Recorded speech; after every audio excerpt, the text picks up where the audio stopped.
শুনই আজকে মনে কর যে আটরিয়া তারাবি হইরে আই বুঝছস যাই আমগা ওই যে হেই ফারাত যাই আমগা যাই আমি কালকে 2-3 টাকা নারকেল গাছ দেখেছি বুঝছস ডাব মনোর যে ব্যক্তি বাইরে খাইরবা বুঝছস ডাব বড় বড় আছে বড় বড় মনোর যে কুচি কুচি কয়েকটা ডাব আছে আমি দেখেছি ডাব ভালো আটরিয়া তারাবি হইরে ডাব খাইলে তা মজাই লাগবে বুঝছস আর সারা দিন রোজাটা রাখিয়া ডাব দি খাইলে কেমন মনে হয় আমাদের প্রাণ খেয়ে আটরিয়া তারাবি হইরে সবাই বাইরে হইরবি বুঝছস হ্যাঁ হ্যাঁ ঠিক আছে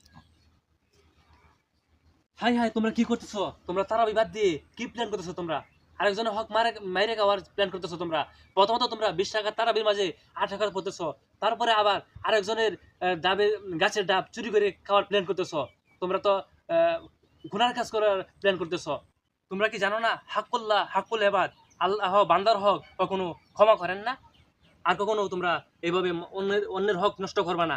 তোমরা আর 20 তারাবি 20 টাকা দিয়ে করবা, মনে থাকবে তো ইনশাআল্লাহ।